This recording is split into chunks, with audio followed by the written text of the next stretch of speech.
السلام علیکم ویورز، میرا نام عطاء الرحمن اور آپ دیکھ رہے ہیں عطاء بخاری یوٹیوب چینل۔ قرآن کریم کی مسلسل ایکسپوزیشن کے سلسلہ میں آج ہم سورہ النساء کی آیت نمبر 100 کی ایکسپوزیشن کریں گے۔ اس آیت میں ہجرت کی بات کی جا رہی ہے۔ پیچھے بھی یہی چیز چلی آ رہی ہے کہ جو لوگ کسی جگہ ظلم سہ رہے ہیں تو ان کو چاہیے کہ وہ اپنی عقل و فکر کو استعمال کرتے ہوئے، اپنی جسمانی توانائیاں صرف کرتے ہوئے وہ موومنٹ کریں، وہاں سے نکلیں، کسی ایسی جگہ جائیں جہاں ان کے لیے ترقی کے مواقع ہوں، وہ اپنی حالت کو بدل سکیں، خود کو بہتر بنا سکیں، قوت، طاقت، اقتدار حاصل کر سکیں۔ اور ایسا اس دنیا میں آپ تجربہ کرتے ہیں، ہوتا ہے۔ آپ یہ دیکھیں، بہت سارے لوگ ہوتے ہیں جو کسی جگہ پہ رہ رہے ہوتے ہیں، حالانکہ وہ ان کا آبائی وطن ہوتا ہے، لیکن وہ آگے نہیں بڑھ رہے ہوتے۔ وہی لوگ جب کسی اور جگہ جا کے محنت کرتے ہیں، کوشش کرتے ہیں، اپنی ان پٹس دیتے ہیں، تو وہ آگے سے آگے نکل جاتے ہیں۔ قرآن کریم یہی بات کر رہا ہے کہ ظاہر ہے کہ زمین میں مختلف اقوام آباد ہیں، مختلف طرح کے لوگ آباد ہیں، مختلف طرح کی اپرچونٹیز ہیں، مختلف تھریٹس ہیں۔ تو انسانوں نے، قوموں نے جج کرنا ہوتا ہے کہ ہم نے کرنا کیا ہے، ہماری کرنے کے کام کیا ہیں، کس طرح سے ہم اپرچونٹیز حاصل کر سکتے ہیں، کس طرح سے ہم تھریٹ سے بچ سکتے ہیں۔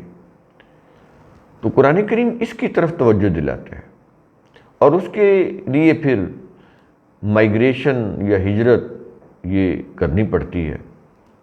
قرآن کریم اس کو لے کر بڑا ہی اہم اصول بیان کر رہا ہے۔ پیچھے بھی یہ چیز آ رہی ہے اور آگے پھر اس کو واضح کر رہا ہے۔ اور پھر یہاں پر تو اس کی جو ایک یوں کہہ لیں جو صلہ ہے، جو بدلہ ہے، اس کی بھی بات کر رہے ہیں کہ ضروری نہیں کہ تم موو کرتے ہو ایک جگہ سے دوسری جگہ تو وہ بھی تم اپنی منزل مقصود پر نہ بھی پہنچ سکو، ایسا بھی ہو سکتا ہے۔ لیکن وہ کہتا ہے کہ پھر بھی تمہاری کوششیں ضائع نہیں ہوں گی، تمہاری یہ جو کوشش ہے، محنت ہے، اس کا جو اجر ہے وہ اللہ ضائع نہیں کرے گا۔ تو تم یہ سوچ کر کہ پتہ نہیں ہم منظر مقصود پر پہنچیں گے نہیں پہنچیں گے، ایک ہی جگہ بیٹھے رہو حالت جہیم میں، کوئی کوشش نہ کرو، کوئی حرکت نہ کرو، تو کہتا ہے یہ کوئی جواز نہیں ہے۔ سارے طرح کے امکانات پیش آ سکتے ہیں، کامیابی بھی ہو سکتی ہے، ناکامی بھی ہو سکتی ہے، منزل پر پہنچنے سے پہلے موت بھی آ سکتی ہے، کچھ بھی ہو سکتا ہے۔ لیکن اس کا مطلب یہ نہیں ہے کہ تم یوں کہہ لیں کہ پیسیمسٹ ہو کے، مایوس ہو کے تم بیٹھ جاؤ۔ دنیا میں جتنی بھی کامیاب اقوام ہیں، دیکھیں ایک ہی چیز ہے، وہ ہے ان کا آپٹیمسٹک ہونا۔ ہر چیز کو جو لوگ یوں کہہ لیں اچھی نظر سے دیکھتے ہیں، ہوپ کی نظر سے دیکھتے ہیں، وہ لوگ آگے بڑھ جاتے ہیں۔ ان کے اندر ایسی انرجیز پیدا ہو جاتی ہیں کہ وہ آگے بڑھ جاتے ہیں۔ بظاہر چیزیں ناممکن نظر آ رہی ہوتی ہیں، لیکن ان کے مصمم ارادے، ان کی ڈٹرمینیشن اتنی سالڈ ہوتی ہے کہ وہ ناممکن کو بھی ممکن بنا دیتے۔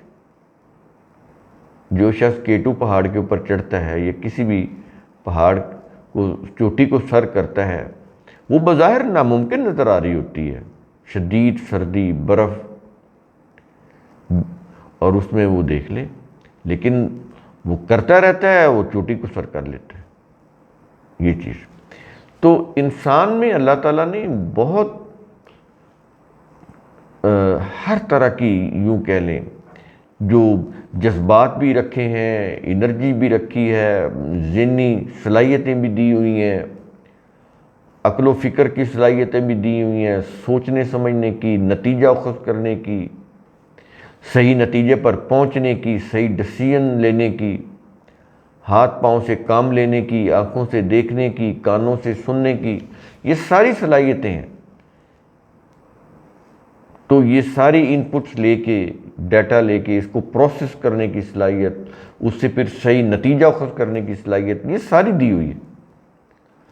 تو اب ہم شروع کرتے ہیں ضروری انٹروڈکشن کے بعد۔ کیا یہ رہا کہ وَمَن يُهَاجِرْ فِي سَبِيلِ اللَّهِ،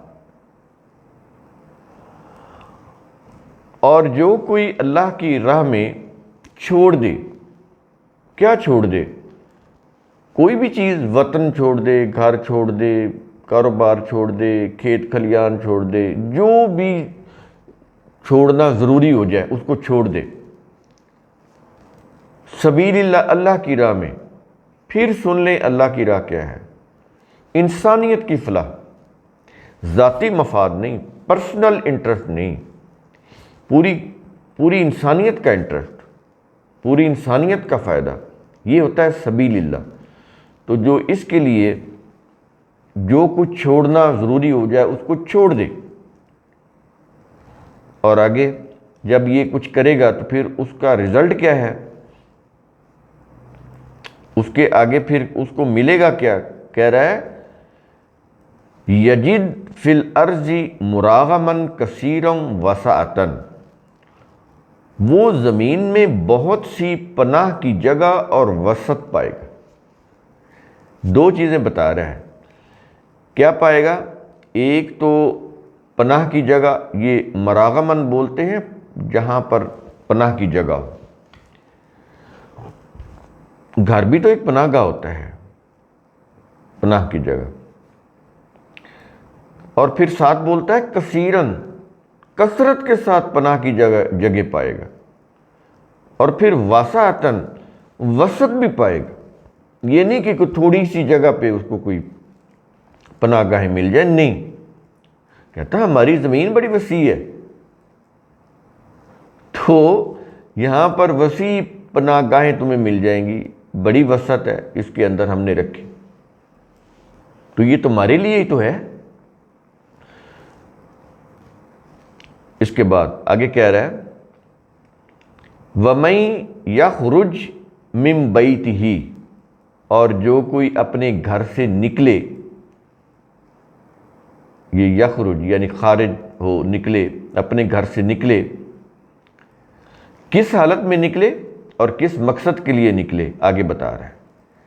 کیا یہ رہا ہے؟ مہاجرن الی اللہ و رسولہ، اللہ اور اس کے رسول کی طرف ہجرت کرتے ہوئے۔ یہاں پر ایک چیز سمجھ لیں کہ جب قرآن نازل ہو رہا تھا تو اللہ کو تو کوئی نہیں دیکھ سکتا تھا، لیکن اللہ کی جو محسوس اتھارٹی زمین پر تھے، اللہ کے قانون کی محسوس اتھارٹی جو زمین پر تھے، تو وہ تو رسول تھے نا، جن کے اوپر قرآن نازل ہو رہا تھا۔ اب جس نے اللہ کے راستے کو اختیار کرنا ہوتا تھا، انسانیت کے راستے کو، تو وہ اس مرکز کی طرف اسے جانا ہوتا تھا نا، جو اللہ کے قانون کی محسوس اتھارٹی تھے، نبی کریم صلی اللہ علیہ وسلم۔ تو اس لیے یہاں پر یہ کہا جا رہا ہے اللہ اور اس کے رسول کی طرف ہجرت کرتے ہوئے۔ اللہ سے مراد اللہ کا قانون، اور رسول جو اس وقت اللہ کے قانون کی محسوس اتھارٹی تھے۔ اب اللہ بھی ہمارے سامنے نہیں ہے، یعنی قرآن تو نازل ہو چکا، اس کا نزول ہو چکا، یہ مکمل کتاب دنیا کے سامنے آ چکی، اب اللہ ہمارے سامنے نہیں ہے، وہ تو اس وقت بھی نہیں تھا۔ اور رسول جو ہیں وہ وفات پا گئے، آخری نبی محمد کریم صلی اللہ علیہ وسلم۔ تو پھر اب اس کا کیا مطلب ہے؟ تو اب بھی اس کا وہی مطلب ہے کہ اللہ سے مراد اس کا قانون اور رسول کی طرف ہجرت۔ تو رسول جو یہ کتاب دے گئے، جو قانون دے گئے، بات تو وہی آ گئی، کیونکہ رسول نے اپنی ذاتی حیثیت سے اپنی کوئی اطاعت نہیں کروائی، انہوں نے اپنا کوئی نظام بھی نافذ نہیں کیا۔ جو قرآن کے اندر قوانین دیے گئے اسی کو انہوں نے نافذ کیا۔ تو اللہ اور اس کے رسول سے مراد یہ ہوگا کہ اللہ کا قانون اور اس پر مشتمل نظام جو رسول نے اپنے دور میں قائم کیا، اور آج بھی جو جماعت کھڑی ہوگی اللہ کے کتاب کو لے کر اس کی روح سے نظام قائم کرے گی، تو یہ ایکچولی نظام کی بات ہو رہی ہے، جس کی بنیاد قرآن ہو، اس کی روح سے جو نظام قائم ہو، تو یہ نظام کی بات ہو رہی ہے۔ تو جو اس نظام کی طرف ہجرت کرے گا، گھر سے اس لیے نکلا ہے کہ اللہ اور اس کے رسول کی طرف ہجرت کرتے، میں نے سمجھا دیا کہ اس وقت اس کے کیا میننگ تھے اور آج بھی تقریباً وہی میننگ ہے۔ تو تھوڑا سا فرق پڑ گیا، لیکن بات وہی ہے۔ فرق تو شخصیت کا ہی پڑا نا، کہ رسول صلی اللہ علیہ وسلم اس وقت نہیں ہے، لیکن رسول کا دیا ہوا قرآن تو ہے نا۔ اب کوئی بھی قوم جب اس قرآن کی روح سے نظام قائم کرے گی تو یہ وہی بات ہو جائے گی کہ اس نظام کی طرف ہجرت کرے۔ تو کیا یہ رہا ہے کہ یہ چیز تو اس نے کی، گھر سے نکلا اللہ اور اس کے رسول کی طرف ہجرت کرتے ہوئے، میں نے اس کا مفہوم بتا دیا، اللہ اور اس کا رسول۔ لیکن ایک اور بات ہو گئی یہاں پہ، کیا کہ ثم یدرکہ الموت، پھر اسے موت آ جائے، یعنی منزل مقصود پر پہنچنے سے پہلے اس کو موت آ جائے۔ یعنی وہ دین کا یہ جو دین کا مطلب ہی نظام ہوتا ہے، اسٹیٹ کا نظام، وہ اس نظام تک پہنچنے سے پہلے، اپنی منزل مقصود تک پہنچنے سے پہلے ہی اس کی راستے میں موت ہو گئی، ابھی وہ وہاں تک نہیں پہنچا۔ تو پھر کیا اس کا یہ جو گھر سے جانا، گھر کو چھوڑنا، کیا یہ ضائع چلا جائے گا؟ یہ تو اس نظام تک پہنچا ہی نہیں، یہ تو پہنچنے سے پہلے ہی اس کی وفات ہوگی راستے میں، اس کو موت نے آ پکڑا۔ لیکن یہ تو قرآن ہے جو سب کے ساتھ انصاف کرتا ہے۔ کیا یہ رہا ہے؟ فقط وقع اجرہ علی اللہ، تو یقیناً اس کا اجر اللہ پر لازم ہو چکا۔ کیا میں واقع ہو چکا، جیسا آپ کہتے ہیں نا کہ یہ کام واقع ہو چکا، کہ یہ تو ہو گیا، تو کہتا ہے کہ اس کا اجر، یہ اب یہ فقط ہے، یعنی تحقیق شدہ بات ہے، اللہ کہہ رہا ہے کہ ہم ایسے نہیں کہہ رہے، یقیناً اس کا اجر اللہ پر لازم ہو چکا، اس کو مل کر رہے گا۔ بھلے راستے میں اس کی ڈیتھ ہو گئی، منزل مقصود پر بھی نہیں پہنچ پایا، تو اس کا اجر اس کو مل کر رہے گا۔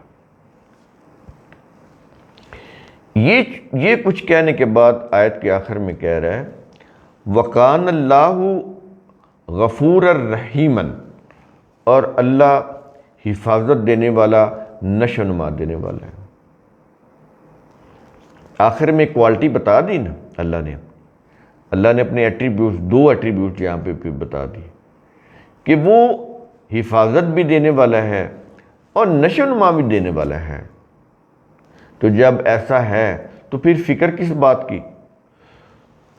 جب اللہ حفاظت دینے والا ہے، نشو و نما دینے والا ہے، تو تم اس کے راستے میں نکلو، دین کے نظام کو جائن کرنے کے لیے، اس کو اسٹیبل کرنے کے لیے، اپنی زندگی کو اس کے مطابق ڈھالنے کے لیے۔ تو تمہارا اجر اللہ کے پاس ہے۔ اگر تم منزل مقصود پر پہنچنے سے پہلے تمہاری موت واقع ہوگی تو وہ اجر تمہیں مل کر رہے گا، اگر تمہارا آخرت کے اوپر یقین ہے، یوم آخر کے اوپر، تو وہ مل کر رہنا ہے، وہ ہم دیں گے، وہ ہمارے اوپر لازم ہو چکا ہے کہ تمہیں اس کا اجر دیں۔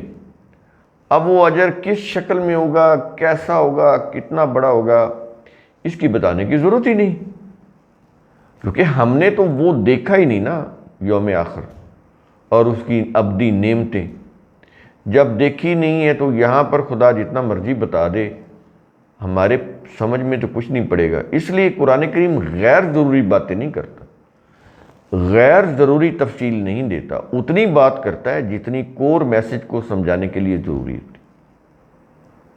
تو قرآن کریم کا اصول ثم تفکروا، اس کی روح سے آپ خود بھی سوچا کریں، سمجھا کریں، غور و فکر کیا کریں۔ شکریہ۔